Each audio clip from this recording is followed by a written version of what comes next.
Assalamualaikum warahmatullahi wabarakatuh.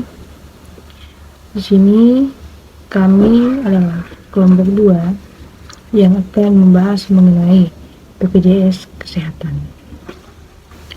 Kelompok 2 ini terdiri dari saya sendiri, yaitu Rini, bersama rekan-rekan saya Maria Brigita Imarani, Febriana Suryani, Canda Marcella, dan Aslianti. Oke, yang pertama saya akan membahas apa sih itu BPJS Kesehatan.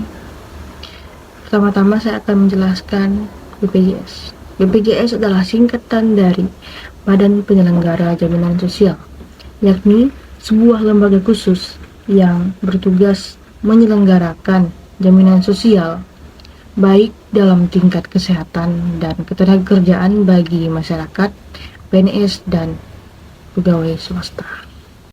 Yang selanjutnya, BPJS Kesehatan. Sesuai dengan Undang-Undang Nomor 24 Tahun 2011, BPJS Kesehatan adalah badan hukum yang dibentuk untuk menyelenggarakan program jaminan kesehatan nasional, serta BPJS Kesehatan di sini pun bertanggung jawab penuh dengan Presiden.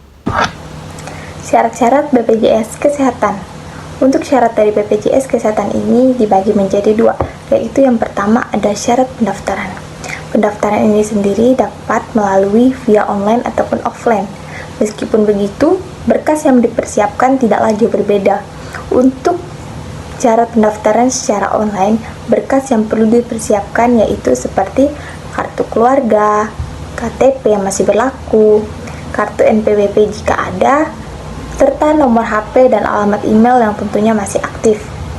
Untuk pendaftaran secara online dapat melalui website BPJS Kesehatan itu sendiri. Nah, untuk pendaftaran secara offline, kita dapat mendatangi langsung kantor BPJS terdekat dengan membawa persyaratan seperti fotokopi kartu keluarga, fotokopi KTP yang masih berlaku, serta pas foto berwarna 2 lembar dengan ukuran 3x4.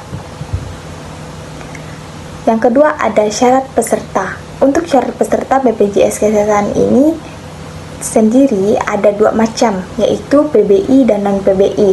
PBI itu ialah singkatan dari penerima bantuan iuran. Peserta BPJS Kesehatan PBI ialah orang-orang yang prasejahtera dan yang tidak mampu. Penetapan peserta ini sesuai dengan ketentuan peraturan perundang-undangan. Yang kedua adalah peserta non-PBI. Peserta non-PBI ini ialah orang-orang yang terdiri dari pekerja penerima upah dan keluarganya seperti PNS, anggota TNI, anggota Polri, pejabat negara, dan pegawai swasta. Untuk bukan pekerja dan anggota keluarganya, contohnya seperti investor, pemberi kerja, penerima pensiun yang terdiri dari PNS, anggota TNI dan Polri, pejabat negara yang berhenti dengan hak pensiunnya. Selanjutnya mengenai tugas dari BPJS Kesehatan. Dalam menyelenggarakan tugasnya, disebutkan dalam Undang-Undang Nomor 10, BPJS bertugas untuk melakukan ataupun menerima pendaftaran dari peserta, yakni kayak menerima pendaftaran, syarat-syarat pesertanya bagaimana, dan lain sebagainya. Yang kedua, memungut dan mengumpulkan iuran dari peserta dan pemberi kerja. Jadi BPJS di sini menerima iuran dari peserta tersebut untuk digunakan sebagai jaminan mereka nanti. Yang ketiga, menerima bantuan iuran dari pemerintah, karena dalam menyelenggarakan program BPJS tidak mungkin hanya mengharapkan iuran dari peserta dan pekerja, tapi BPJS di sini pun harus menerima bantuan iuran dari pemerintah itu sendiri supaya programnya bisa berjalan dengan baik. Yang keempat, mengelola dana jaminan sosial untuk kepentingan peserta. Jadi BPJS harus bisa mengelola dengan baik dana-dana yang diberikan serta dana-dana yang mereka dapatkan dari iuran itu guna sebagai kepentingan peserta itu kembali. Yang kelima, mengumpulkan dan mengolah data peserta program jaminan sosial. Jadi setelah mereka menerima dan melakukan menerima pendaftaran dari peserta BPJS tadi, mereka tuh harus mengumpulkan serta merangkum data-data pesertanya, kayak bisa membedakan mana yang peserta non PBI atau PBI, serta peserta yang fakir miskin ataupun yang prasejahtera dan lain sebagainya. Selanjutnya itu membayarkan manfaat dan membiayai pelayanan kesehatan sesuai dengan ketentuan program jaminan sosial. Jadi mereka itu memberikan manfaat serta membiayai pelayanan kesehatan kepada para peserta BPJS itu tidak boleh asal-asal ataupun kayak sembarangan. Jadi mereka tuh harus memberikan sebuah pelayanan yang sesuai dengan kewenangan yang diberikan dalam perundang-undangan. Jadi tidak menutup kemungkinan mereka tuh melakukan kesalahan. Yang terakhir, memberikan informasi mengenai penyelenggaraan program jaminan sosial kepada peserta dan masyarakat. Jadi BPJS ini bukan hanya sebagai program yang menjalankan, tapi mereka juga sebagai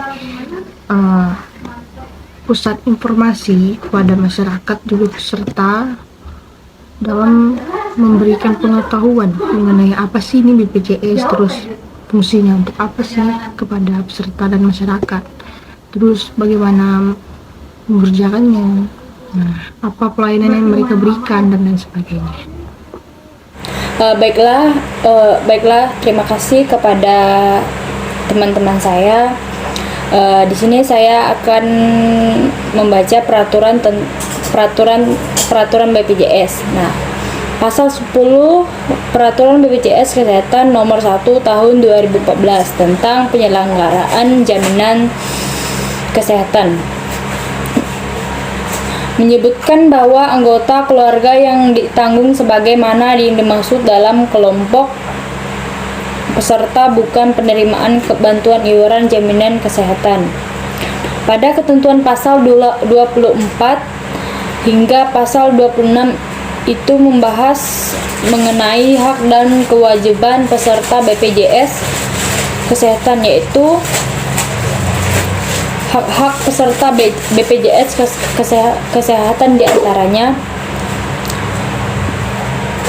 hak mendapatkan identitas peserta, mendapatkan nomor virtual akun, memilih fasilitas kesehatan tingkat pertama yang bekerja sama dengan BPJS Kesehatan yang bekerja sama, memperoleh jaminan kesehatan, menyampaikan pengaduan kepada fasilitas kesehatan, dan atau mendapatkan informasi pelayanan kesehatan, mengikuti program dan asuransi kesehatan tambahan. Dan Peraturan Badan Penyelenggaraan Jaminan Kesehatan Nomor 1 Tahun 2014 tentang penyelenggaraan jaminan kesehatan juga mengatur kewajiban bagi peserta BPJS Kesehatan, diantaranya seperti membayar iuran, melaporkan perubahan status kepesertaan, dan melaporkan perubahan data kepesertaan. Nah, itu salah satu peraturan-peraturan yang ada di BPJS Kesehatan. Program BPJS berfungsi untuk menyelenggarakan program jaminan sosial. Masyarakat yang sudah mendaftar menjadi peserta BPJS akan memperoleh kebutuhan dasar kesehatan. Dengan adanya program BPJS ini tentu diharapkan dapat menjamin kesehatan masyarakat seumur hidup. Cara kerja BPJS di sini dimaksud pelayanan apa yang dijamin oleh program ini. Kelompok kami telah menguraikan ada 6 pelayanan yang dijamin oleh program BPJS. Yang pertama, pelayanan kesehatan pada tingkat pertama. Nah, biasa sifatnya perorangan.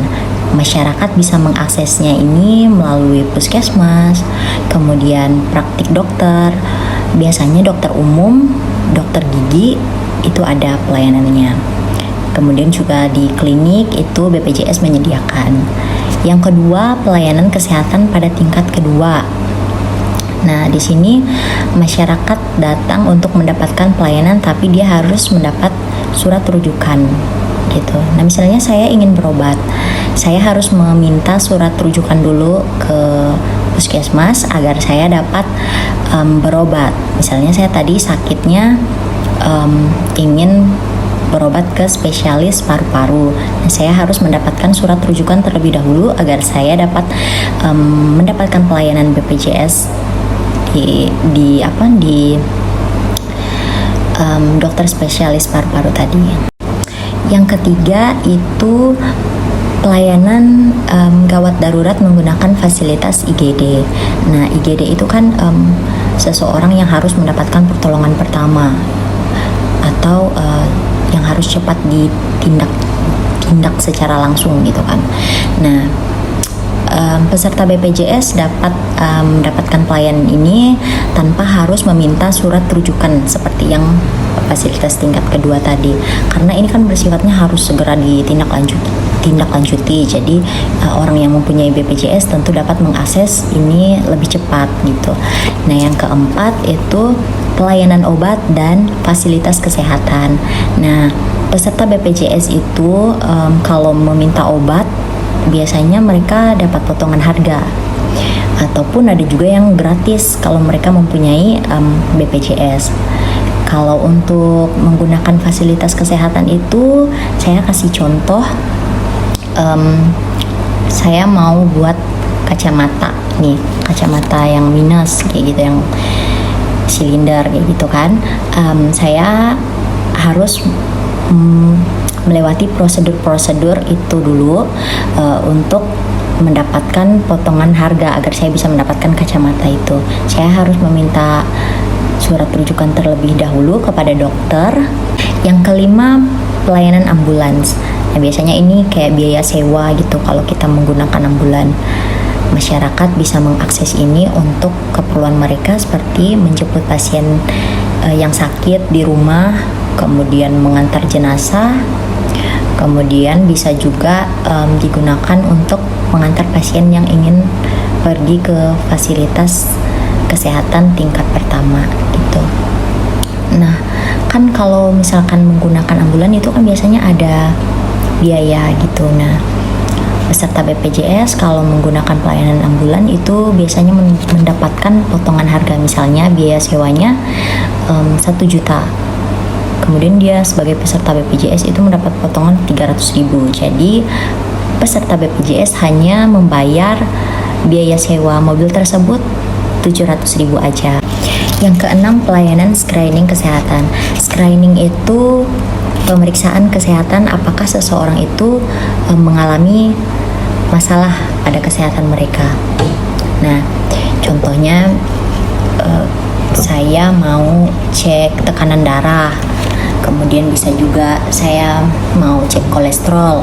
Nah, dan kita juga yang wanitanya itu sebenarnya ini penting banget ya, karena takutnya ada penyakit yang serius gitu. Jadi screening itu juga bisa didapatkan apabila peserta BPJS mau gitu. Terima kasih. Saya akan membahas program dari BPJS Kesehatan. Di sini program dari BPJS Kesehatan memberikan perlindungan sosial sebagai program jaminan kesehatan nasional. Jadi ada programnya meliputi pelayanan kesehatan tingkat pertama, pelayanan kesehatan rujukan, dan juga pelayanan rawat inap. Yaitu pelayanan kesehatan tingkat pertama. Ini membiayai pelayanan kesehatan umum yang mencakup biaya administrasi pelayanan kesehatan perorangan, dan juga contohnya adalah penyuluhan kesehatan dan juga imunisasi rutin, keluarga berencana, konseling, dan juga screening kesehatan untuk mendekati resiko penyakit serta mencegah dampak lanjutan penyakit. Mencangkup juga pemeriksaan, pengobatan, dan juga konsultasi medis atau tindakan medis non-spesifik atau umum, baik yang membutuhkan pembedahan atau tidak. Dan juga mencangkup transfusi darah sesuai dengan kebutuhan medis, pemeriksaan penunjangan melalui diagnosis laboratorium tingkat pertama. Itulah pelayanan dari tingkat pertama. Selanjutnya, pelayanan kesehatan rujukan. Pelayanan kesehatan rujukan ini meliputi pelayanan kesehatan, rawat jalan, dan juga rawat inap. Jadi, biaya administrasi, pelayanan kesehatan, pemeriksaan pengobatan, dan juga konsultasi kedokteran adalah tindakan medis yang dibutuhkan dokter spesialis, di mana mereka boleh atau terserah, tergantung dari dokter, tergantung dari rujukan dokter. Dan juga pelayanan obat dan bahan medis habis pakai, misalnya cairan infus. Mencangkup juga pelayanan penunjang yang membutuhkan diagnosis lanjutan tertentu sesuai anjuran dokter, rehabilitas medis, dan juga pelayanan darah seperti penyediaan kantong darah, pelayanan kedokteran, dan juga memberikan pelayanan pengurusan jenazah pada pasien yang meninggal, serta rawat inap atau perawatan di ruang rawat seperti ruang ICU. Jadi inilah program dari pelayanan kesehatan rujukan dan rawat inap. Jadi program dari BPJS Kesehatan ada 3, yaitu pelayanan kesehatan tingkat pertama, pelayanan kesehatan rujukan, dan pelayanan kesehatan rawat inap. Inilah program dari BPJS Kesehatan. Oke, mengenai kasus yang akan saya angkat di sini yaitu mengenai desakan pencabutan aturan BPJS Kesehatan yang dianggap merugikan. Jadi kasus ini terjadi pada tahun 2018 di mana BPJS Kesehatan menetapkan 3 aturan baru yang tercantum dalam Peraturan Direktur Jaminan Pelayanan Kesehatan nomor 2, 3, dan 5 tahun 2018 yang berisi mengenai pembatasan jaminan pada kasus katarak, bayi baru lahir, serta rehabilitasi medik. Aturan ini diterbitkan BPJS Kesehatan karena mereka menganggap pelayanan yang mereka batasi ini bisa menghemat anggaran sebesar 360 miliar. PBID ataupun Pengurus Besar Ikatan Dokter Indonesia menilai aturan ini hanya akan merugikan pasien dan menabrak sejumlah peraturan perundang-undangan. IDI meminta BPJS Kesehatan membatalkan peraturan tersebut untuk direvisi sesuai dengan kewenangan yang hanya membahas mengenai pembayaran, itu mengenai teknis pembayaran, bukan memasuki ranah permedisan. Ketua DJSN ataupun Dewan Jaminan Sosial Nasional pun menilai aturan ini sangat menyalahi aturan. Selain itu, dalam penyusunan aturan ini pun tidak ada yang didahului dengan kajian yang melibatkan, yang juga tidak ada konsultasi bersama pihak DJSN dan juga pihak pemangku kementerian. Itu sebabnya penerbitan aturan tersebut dinilai tidak mengikuti tata cara penyusunan peraturan perundang-undangan Undang-Undang Nomor 12 Tahun 2011 serta melanggar sumpah dan kode etik dalam praktek kedokteran yang tidak sesuai dengan standar profesi. Dalam melakukan upaya pengefisienan BPJS Kesehatan, seharusnya tidak mengorbankan mutu pelayanan serta membahayakan keselamatan pasien.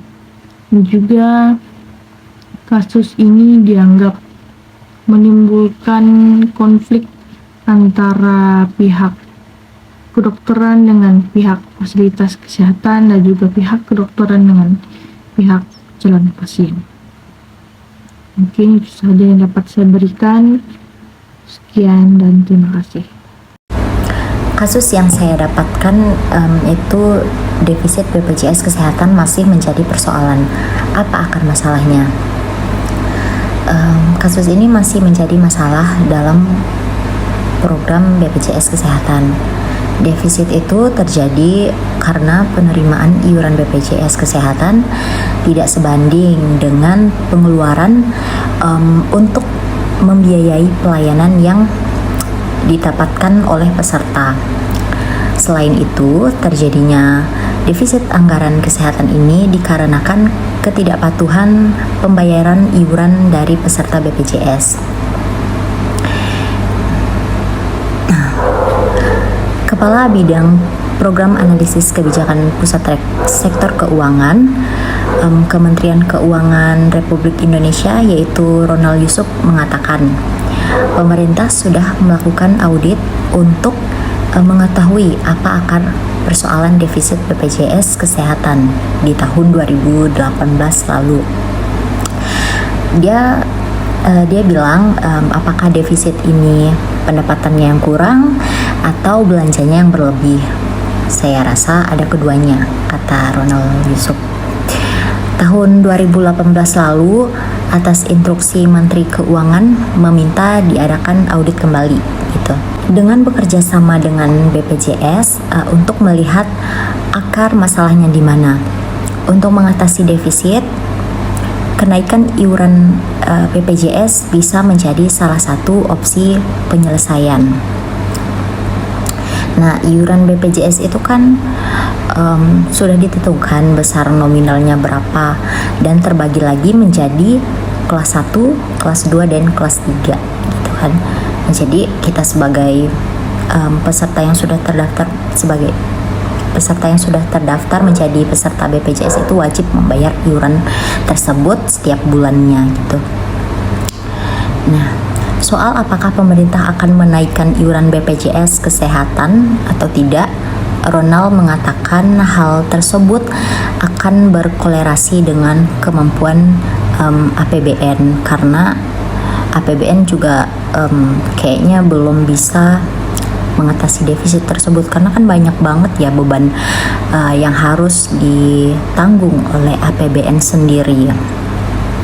Ronald mengatakan juga besaran iuran itu sudah ditetapkan berdasarkan pertimbangan kemampuan masyarakat. Jadi akar masalahnya itu berasal dari para peserta BPJS ini yang tidak patuh dalam membayar iuran yang telah ditentukan oleh pemerintah. Nah, kalau misalkan iuran tersebut dibayar secara rutin, secara patuh, ya mungkin defisit ini tidak akan terjadi. Baik, saya akan bahas kasus dari BPJS Kesehatan. Salah satu yang saya ambil yaitu kasus data ratusan juta peserta diduga bocor. Jadi saya mengambil kasus ini di artikel yang dimana kasus ini telah terjadi di beberapa tahun yang lalu. Nah, dari kasus ini otomatis yang dirugikan adalah masyarakat, di mana ada sekitar data yang bocor sekitar 279 jiwa warga Indonesia, termasuk mereka yang sudah meninggal dunia. Diduga berasal dari Badan Penyelenggara Layanan Kesehatan atau BPJS Kesehatan.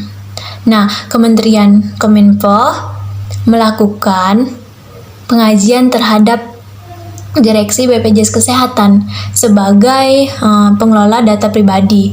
Jadi, yang diduga bocor untuk proses investigasi secara lebih dalam lagi. Nah, pemerintah Indonesia telah melakukan berbagai langkah antisipasi untuk mencegah penyebaran data lebih luas dengan mengajukan pemutusan akses terhadap tautan untuk menggunakan data pribadi tersebut. Jadi, ini kasus yang saya jelaskan mengenai data ratusan juta peserta diduga bocor. Jadi inilah contoh salah satu kasus dari BPJS Kesehatan yang saya bahas. Terima kasih. Di sini saya akan berikan salah satu contoh kasus permasalahan kenaikan iuran BPJS Kesehatan yang memberatkan masyarakat. Pada Januari tahun 2021 pemerintah kembali menaikkan BPJS Kesehatan tingkat 3 mandiri. Hal ini menjadi keluh kesah masyarakat karena akan memberatkan mereka, terlebih di tengah pandemi yang masih terus berlangsung hingga saat ini. Kenaikan iuran BPJS Kesehatan yang harus dibayar oleh peserta kelas 3 mandiri resmi naik per 1 Januari 2021 menjadi 35.000 per orang atau per bulan untuk peserta umum, baik peserta pekerja bukan penerima upah maupun peserta bukan pekerja. Kenaikan iuran ini berdasarkan Perpres nomor 64 tahun 2020 tentang perubahan kedua atas Perpres nomor 82 tahun 2018 tentang jaminan kesehatan. Nah, tanggal 3 Januari 2021 kenaikan iuran BPJS Kesehatan sebenarnya adalah hal yang wajar seiring dengan inflasi dan kondisi lainnya dalam masyarakat. Menurut Kepala Humas BPJS Kesehatan M. Iqbal Anas Maruf, hingga Desember 2020 jumlah peserta kelas 3 mandiri sebanyak 22 juta orang. Dengan asumsi 20 juta peserta kelas 3 mandiri tersebut akan berkurang kemampuan pembayaran akibat kehilangan atau merosotnya penghasilan masyarakat tersebut. Nah, dari permasalahan di atas, subsidi sebagai solusinya. Nah, kenaikan iuran BPJS Kesehatan kelas 3 mandiri menimbulkan penolakan yang dianggap tidak tepat karena kondisi masyarakat yang sedang sulit akibat perekonomian saat ini yang melanda mereka, seperti COVID yang menyerang masyarakat.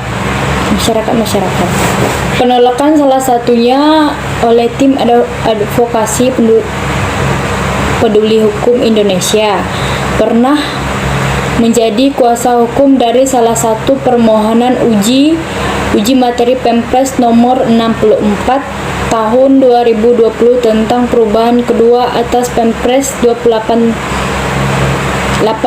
tahun 2018 tentang jaminan kesehatan. Menurut salah satu anggota tim Arwan, seharusnya manajemen BPJS lebih kreatif untuk mengatasi definisi keuangan. Manajemen BPJS tetap dapat menggunakan pasal 2 sampai 3 dan 4 Undang-Undang Nomor 40 tahun 2004 tentang Sistem Jaminan Sosial Nasional yang merupakan asas, tujuan, dan prinsip penyelenggaraannya. Misalnya dengan menciptakan program mirip asuransi swasta dengan premi khusus yang nilainya paling murah. Nah, di sisi lain, BPJS Kesehatan memprediksi tidak akan lagi mengalami defisit selama Januari hingga Agustus 2020. BPJS Kesehatan telah membayar klaim senilai 71,5 triliun kepada fasilitas pelayanan kesehatan. Nah, jadi peserta kelas 3 mandiri perlu dapat subsidi pemerintah supaya mereka membayar iuran yang rendah, namun BPJS Kesehatan terus berjalan dengan sehat. Terima kasih. KSBSI Kalbar tolak kenaikan iuran BPJS Kesehatan. Rencana pemerintah yang ingin menaikkan iuran kepesertaan BPJS Kesehatan mulai dari kelas 1 hingga kelas 3 sebesar 100% per 1 Januari 2020 mendapat penolakan dari Konfederasi Serikat Buruh Sejahtera Indonesia Kalbar. Hal ini dinilai sangat memberatkan rakyat karena iuran yang tadinya kelas 1 sebesar Rp80.000 menjadi Rp160.000. Kelas 2 yang tadinya Rp51.000 menjadi Rp110.000. Sedangkan untuk kelas 3 yang tadinya hanya Rp25.500 menjadi Rp45.000. Kenaikan iuran ini lantaran untuk menutupi defisit BPJS tahun 2019 yang diperkirakan sebesar 28,5 triliun. Bapak Suherman selaku Korwil Wilayah KSBSI Kalbar mengatakan bahwa jika ini tetap dilaksanakan, maka sangat memberatkan beban hidup rakyat yang semakin sulit serta dapat mencederai hati nurani dan rasa keadilan rakyat. Karena kan rakyat ini menginginkan pelayanan kesehatan yang standar dan layak sebagaimana amanat Undang-Undang Dasar 1945. Kayak ya gimana sih peran negara kalau pemerintahnya cuma bisa ngebebanin semua hutang dan masalah yang ada ke masyarakatnya. Ya seharusnya jangan ngebebanin rakyatnya lah terhadap lemahnya manajerial BPJS Kesehatan nih. Terus Bapak Suherman pun sempat bertanya kayak apakah dengan menaikkan iuran BPJS Kesehatan ini bisa menjawab permasalahan defisit yang udah terjadi selama bertahun-tahun. Karena seharusnya pemerintah itu mengaudit dan introspeksi BPJS Kesehatan yang salah kelola. Atau bisa juga dengan mengganti manajemen BPJS Kesehatan yang tidak mempunyai kapasitas dan tidak amanah dalam menjalankan tugas dan tanggung jawabnya. Karena hal ini jadinya sia-sia biaya besar yang dikeluarkan negara hanya untuk menggaji direktur BPJS Kesehatan setiap bulan tapi tidak mampu bekerja dengan baik. Di dalam Undang-Undang Dasar 1945 Pasal 28H Ayat 3 menyatakan bahwa setiap orang berhak atas kejaminan sosial yang memungkinkan pengembangan dirinya secara utuh sebagai manusia yang bermartabat. Kemudian di Pasal 34 Ayat 2 dan 3 Undang-Undang Dasar 1945 mengamanatkan negara mengembangkan sistem jaminan sosial bagi seluruh rakyat, memberdayakan masyarakat lemah dan tidak mampu sesuai dengan martabat kemanusiaan.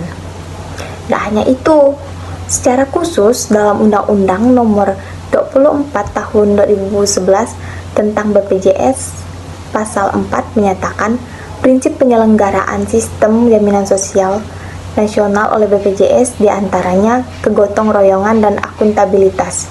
Prinsip dasarnya bahwa tujuan untuk penyelenggaraan BPJS adalah untuk menjamin kehidupan sosial dan kesejahteraan rakyat, terutama rakyat yang kurang mampu, bukan untuk memberatkan kehidupan rakyat. Nah, atas dasar tersebutlah KSBSI Kalbar menolak rencana kenaikan iuran BPJS Kesehatan.